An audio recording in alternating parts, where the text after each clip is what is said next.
Monsieur le Président, Mesdames, Messieurs les honorables députés, Monsieur le Premier ministre, Mesdames, Messieurs les membres du gouvernement.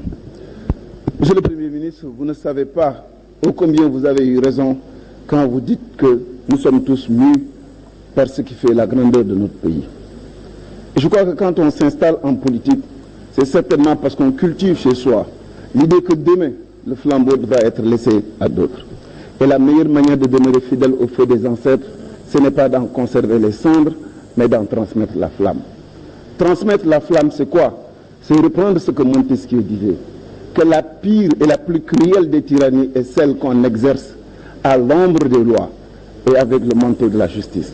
Et je pense que lorsqu'on pose des questions liées au dialogue, à l'état de droit, à la démocratie, à notre volonté commune de travailler ensemble, c'est certainement parce que nous voulons que le Sénégal constate que nous ne sommes plus seuls au monde et nous ne l'avons jamais été. Nous avons des concurrents ici et des pays qui nous regardent au début des indépendances. Nous étions premiers parce que c'était ici que le colonialisme était.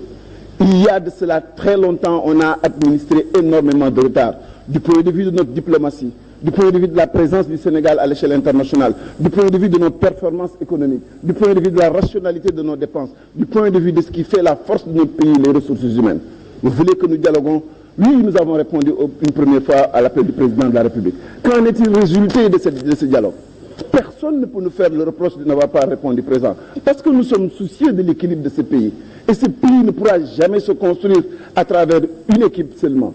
Il faudra la conjugaison de 14 millions d'individus. Et si vous en voulez une preuve, lorsqu'un policier à Colobane fait exactement son travail du matin au soir, vous pouvez être sûr que sa contribution est sans commune mesure pour le développement de notre pays. Mais comment voulez-vous convaincre les Sénégalais à vous suivre dans cette dynamique-là si, dans les actes qui sont posés, si dans les faits, nous sommes aujourd'hui obligés de reconnaître le contraire? Merci. Je vous remercie. La parole est à notre collègue Chersek, qui sera suivi aussitôt par notre collègue Abdoumbo. Notre collègue Chersek à 4 minutes. Je vous remercie, Madame.